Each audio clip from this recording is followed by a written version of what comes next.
Damon stood in the dimly lit cargo bay, hands on his hips, surveying the clutter. Old ration packs, greasy tools, and stray wires littered the floor, giving the entire space a chaotic aura. He sighed heavily, muttering to himself, "Can't believe this is what my life's come to, captain of a flying dumpster." A sudden knock on the bay door interrupted his lament. He frowned. Visitors were rare out here on the edge of the Trinovan Nebula. With a shrug, he pressed the panel to open the door. Standing there was an alien woman, tall and striking, with iridescent skin that shimmered faintly in the low light. Her wide, curious eyes locked onto his with a confidence that made him take a step back. "I'm here to clean," she announced, her voice smooth yet firm, carrying an accent Damon couldn't place. Clean?" Damon blinked, glancing behind her as if expecting cameras to reveal some elaborate prank. "Lady, I think you've got the wrong ship." She stepped inside uninvited, her movements fluid, almost feline. "Oh, no mistake. Your ship's a disgrace." Her gaze swept over the cluttered space. "I can feel the grime. It's practically an insult to the galaxy." Damon bristled. "Hey, it's not that bad. I've seen worse." She crouched, picking up a piece of ancient duct tape hanging limply from a wall panel, and raised a delicate eyebrow. "This," she said, holding it up like evidence in a trial. "This is your standard of a not that bad?" He opened his mouth to retort but found himself at a loss. "Okay, maybe it's a little rough around the edges." "I'm Zasana," she said, tossing the tape aside and dusting off her hands. "Venathar cleaning specialist. Trust me, Captain, by the time I'm done, you won't recognize this mess." Damon hesitated, his skepticism growing. "And what exactly does a Venathar cleaning specialist do?" She turned to him, an almost mischievous smile playing on her lips. "We clean, Captain. Deeply. Thoroughly. Inside and out." Her phrasing sent an odd heat creeping up his neck. "Right," he mumbled, looking away. "And what's this gonna cost me?" Her grin widened. "First session's free. You'll want me back." Before he could protest, Zasana was already moving through the bay, her hands glowing faintly as she activated small hovering orbs that began scanning the area. Damon watched as the orbs emitted beams of light, lifting grime and dust into the air before disintegrating it completely. "That's actually pretty impressive," he admitted, crossing his arms as he leaned against the wall. "But don't touch anything important. This ship's held together by, well, let's call it creative engineering." Zasana paused, her gaze landing on the engine room hatch. "Creative engineering? Sounds like your thrusters are probably out of alignment." "They're fine," Damon shot back quickly, but her knowing smirk suggested otherwise. She sauntered toward the hatch, the sway in her step making him suddenly feel very self-conscious. "I'll handle them personally." "Wait, what?" "No, you don't have to." His protest died in his throat as she disappeared into the engine room. Moments later, her voice echoed back. "Captain, when was the last time you lubricated your shaft?" "My what?" He nearly choked, rushing after her. She stood there holding a long, greasy rod from the engine, examining it critically. "This? Your main drive shaft. It's practically screaming for attention." "Oh." Damon cleared his throat, his face heating. "Right. That shaft. I meant to get to that." Ms. Zasana didn't look convinced as she began meticulously cleaning the part, her hands moving with practiced precision. "Do you humans always let things get this bad? Or is it just you?" "Hey, I'm doing the best I can here," he muttered defensively, feeling oddly embarrassed under her scrutiny. "Clearly." She turned to him, holding the now gleaming rod. "You're lucky I showed up when I did. This could have seized up mid-flight." Damon rubbed the back of his neck, unsure whether to thank her or argue. "Yeah." "Well, don't break anything while you're at it." She gave him an almost predatory smile. "Don't worry, Captain. I'm very good at handling delicate systems." He decided then and there it was safer to retreat, mumbling something about checking the cockpit. As he walked away, he couldn't help but feel that hiring Susanna might have been a bigger decision than he realized. Damon sat in the cockpit, trying to focus on recalibrating the navigation console, but the faint hum of activity from the rest of the ship kept pulling his attention. He could hear Susanna's voice occasionally, a mix of melodic chants and sharp instructions to her cleaning drones. Every so often, there'd be a metallic clang or the unmistakable hiss of one of her gadgets, and Damon couldn't decide whether to be impressed or concerned. The comm crackled, and Susanna's voice came through. "Captain, do you typically store personal items in the ventilation ducts, or is this some sort of human tradition I should be aware of?" He groaned, pinching the bridge of his nose. "What now?" "Pair of socks," she said casually. "They're hardened." Damon stood abruptly, storming toward the vent she was referencing. He arrived to find her crouched near it, holding up what used to be a sock but now resembled a fossilized relic. "First of all," he started, snatching it from her hand, "I didn't put that there. Second, maybe focus on things that actually matter?" "Oh, I am," Susanna said with a teasing grin, standing and brushing herself off. "You'd be surprised how much neglected socks say about a person." "And what do these say?" he shot back, immediately regretting the question. "They say you're overdue for a partner to keep you in check." She stepped closer, her height making Damon feel oddly small despite his usual confidence. "But I suppose that's why I'm here." He raised an eyebrow. "You're here to clean, not psychoanalyze me." "Cleaning and understanding go hand in hand," she replied, her tone breezy but her words annoyingly wise. "I can't properly restore a space without knowing the one who inhabits it." "Great. So now my cleaning lady's also a philosopher," he muttered, stepping around her to inspect the vent. She leaned against the bulkhead, watching him work with a smirk. "Do you always get this dirty during cleanups, or am I just lucky?" Damon froze mid-motion, glancing over his shoulder at her. "Are you messing with me, or do you not realize how that sounds?" She tilted her head, feigning innocence. "How what sounds?" He sighed, shaking his head. "Never mind. Just keep doing whatever it is you're doing." "Oh, I plan to." She pushed off the wall, striding toward the engine room with a playful sway. "And you'll love the results. Trust me." Minutes later, Damon was back in the cockpit when he noticed a faint vibration under his seat. Frowning, he shifted slightly, only for the sensation to intensify. He glanced down, confused. "What the?" Susanna's voice came through the comm again. "Enjoying the seat?" His eyes widened, and he fumbled with the controls. "What did you do?" "Just a small upgrade," she said, her tone dripping with mischief. "Venithar massage settings. I thought it might help you relax." "This is inappropriate," he spluttered, standing abruptly to escape the traitorous chair. "You're welcome," she replied smoothly, cutting the comm before he could argue further. Determined to confront her, Damon marched toward the engine room, only to find her kneeling by the main thrusters, deep in concentration. She glanced up as he approached, an unbothered expression on her face. "Is there a problem, Captain?" "Yes, there's a problem. My chair shouldn't be trying to seduce me." Susanna laughed, a rich, melodic sound that only irritated him further. "Relax. It's just a feature. You can turn it off if you're so uptight." He rubbed his temples, willing his patience to hold. "Why would you think that's something I'd want?" "Because," she said, standing and wiping her hands on a cloth, "you carry too much tension. It's practically written all over you." "I'm just trying to help." "Well, stop helping like that," he grumbled, glaring at her. She shrugged, unbothered by his frustration. "Suit yourself. But I'd bet my fee you'll be using it by the end of the week." "I'm not paying you a fee," he snapped, desperate to regain control of the situation. "Oh, you will," she said confidently, turning back to the thrusters. "Once you see what I can do with these." Damon hesitated, his anger faltering. "What are you even talking about?" She glanced over her shoulder, a sly smile on her lips.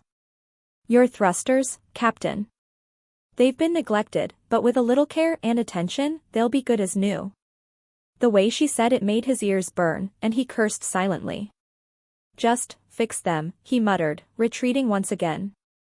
Back in his quarters, Damon flopped onto his bed, only to hear a faint squeak. He frowned, shifting to find a small, glowing orb nestled in his blanket. Picking it up, he stared at it suspiciously before muttering, "What now?" Damon stared at the glowing orb in his hand, its soft hum vibrating against his palm. "Susanna," he called through the calm, his voice tight with exasperation. "What is this thing doing in my bed?" Her reply came instantly, smooth and unapologetic. "It's an air purifier. Your quarters needed it." "It was in my bed," he shot back. "Exactly. That's where you spend most of your time breathing, isn't it?" she replied, her tone so logical it made him want to scream. He groaned, tossing the orb onto the desk where it bounced harmlessly and continued its quiet hum. Deciding he needed answers in person, he stomped his way to the common area, where Susanna stood inspecting a console panel. She didn't look up as he entered, her attention fixed on her task. "Why do I feel like my ship is becoming less mine by the second?" he demanded, crossing his arms. She finally glanced at him, her expression calm and unbothered. "Because I'm improving it." "You're welcome." "Improving it?" He gestured wildly. "First the vibrating seat, now glowing orbs in my bed? What's next? Scented fuel?" Her eyes lit up, and she tilted her head thoughtfully.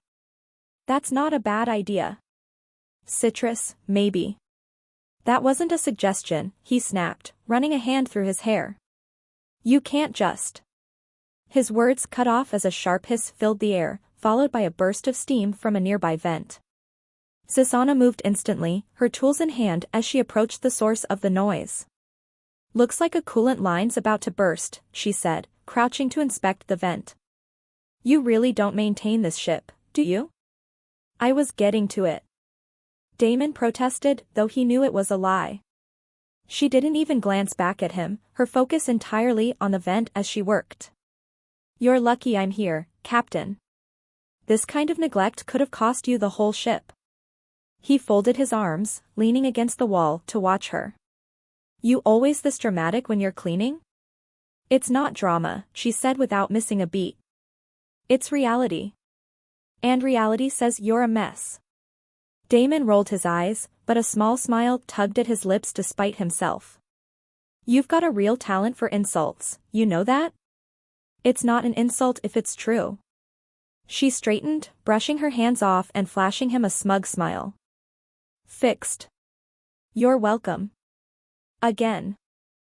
Yeah, He muttered, but there was no real bite in his words. "Just, don't break anything while you're fixing stuff, okay?" "Me? Break something?" She pressed a hand to her chest in mock offense. "Captain, I'm a professional." He snorted, turning to leave, but her voice stopped him. "Before you go, I need you to answer something." He turned back, raising an eyebrow. "What now?" She held up a small metallic object he immediately recognized as part of his personal effects. "What exactly is this? A human grooming tool?" Damon's face turned a brilliant shade of red as he lunged forward to snatch it from her hand. "That's not, just don't touch my stuff, okay?" Her laughter followed him down the corridor, light and melodic. "You humans and your secrets. It's adorable." By the time he made it to the engine room, Damon was beginning to feel like he was losing control of his own ship. He needed space, a moment to think, but Susanna seemed to be everywhere, her presence both infuriating and, oddly comforting. As much as her antics drove him up the wall, he couldn't deny that the ship felt different, better, even. He was examining the recently polished control rods when Susanna appeared again, her hands on her hips. "You're welcome for those, too," she said smugly. He groaned. "Do you ever stop talking?" "Not when I'm making a point," she shot back. "You might be a decent pilot, Captain, but you're a terrible mechanic." "I'm a great mechanic," he argued, even as he knew it wasn't true. "Sure," she said, clearly unconvinced. "If by great, you mean barely competent." He glared at her, but her teasing smile made it impossible to stay mad. You're lucky you're useful, he muttered. I'm lucky? She raised an eyebrow, stepping closer until she was towering over him. Captain, I'm the best thing to happen to this ship, and you know it. Her confidence was maddening, but Damon couldn't deny that she had a point. The ship was running smoother than it had in months, and despite her unorthodox methods, Susanna clearly knew what she was doing. He sighed, running a hand through his hair. Fine. You've helped. But can you tone it down with the extras? Extras? She grinned. I have no idea what you're talking about. Don't play innocent, he said, narrowing his eyes. You know exactly what I mean. Her grin widened, and for a moment, Damon wondered if he'd just made things worse. Damon stood by the ship's viewport, gazing out at the swirling colors of the nebula as they drifted past. The silence was a rare reprieve, one he found himself clinging to after the whirlwind Susanna had unleashed aboard his ship. But even as he tried to relax, the faint buzz of her cleaning drones in the background was a constant reminder that peace was a fleeting concept. Captain, her voice rang out, clear and authoritative, as if she owned the ship. You've got a problem. He sighed, closing his eyes briefly. What now? Your food storage, she replied, stepping into view with a container in her hands. The lid was slightly ajar, revealing something green and fuzzy. Is this supposed to be edible? It was, he admitted reluctantly. A while ago. She wrinkled her nose, holding it as far from herself as possible. I'm shocked you're still alive. This is a biohazard. Hey, I've been busy, he defended, though the excuse felt weak even to him. You mean lazy, she corrected, setting the container down on the table with an air of finality. Do you ever take care of yourself, or is neglect just part of your charm? Damon bristled.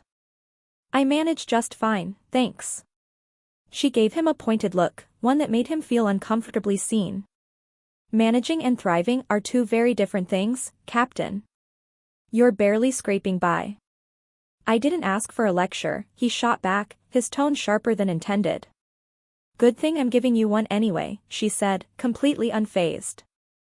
Because someone needs to. Her confidence was infuriating, but Damon couldn't deny there was a kernel of truth in her words.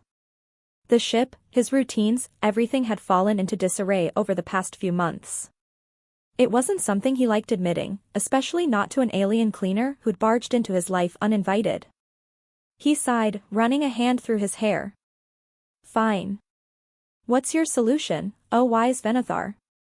She grinned, clearly pleased that he was finally listening. First, we start with a proper meal. None of this prepackaged sludge you've been choking down. Damon blinked. You cook? Of course I do, she said, as if it were the most obvious thing in the universe. A balanced diet is essential for optimal performance, both mental and physical. Great, he muttered. Now you're my dietitian too. Complaints will be ignored, she replied breezily, already moving toward the galley. Come on. I'll show you how it's done. Against his better judgment, he followed her, curiosity outweighing his skepticism. Susanna moved with practiced efficiency, pulling out ingredients he barely recognized and combining them with an ease that made him feel woefully inadequate. Within minutes, the galley was filled with the tantalizing aroma of something warm and savory. Damon leaned against the counter, watching as she plated the food. So, is this part of the unexpected extras you mentioned? She smirked, sliding a plate toward him. You could say that. He took a tentative bite, his eyes widening as the flavors exploded on his tongue. Okay, I'll admit it, you're good. Good? She raised an eyebrow, clearly unimpressed. Captain, I'm exceptional. He rolled his eyes but couldn't suppress a small smile. Fine. Exceptional. Happy? Ecstatic, she said, taking a seat across from him. Now, let's talk about those control panels. Half of them are on the verge of shorting out. Damon groaned, setting his fork down. Can't I just enjoy one meal without you criticizing my ship? It's not criticism, she said, her tone deceptively sweet. It's constructive feedback. You've got a funny way of phrasing it, he muttered. They ate in relative silence after that, though Damon found himself oddly enjoying her presence. She was blunt, infuriatingly so, but there was an honesty to her that he couldn't help but respect. And as much as he hated to admit it, the ship really was in better shape than it had been in months. When the meal was over, Susanna stood and stretched, her movements fluid and almost hypnotic. Well, Captain, I'd say this was a productive day. You mean a chaotic one, he countered, though there was no real heat in his words. Chaos is just another form of opportunity, she replied, flashing him a mischievous grin. And I think you're finally starting to see that. Damon shook his head, a reluctant smile tugging at his lips. You're impossible, you know that? And yet, here I am, she said, turning toward the door. Cleaning up your mess. As she disappeared down the corridor, Damon leaned back in his chair, the faint hum of the ship's systems a comforting backdrop. For the first time in what felt like forever, things seemed manageable. And while he wasn't about to admit it aloud, he had a feeling Susanna might have had something to do with that.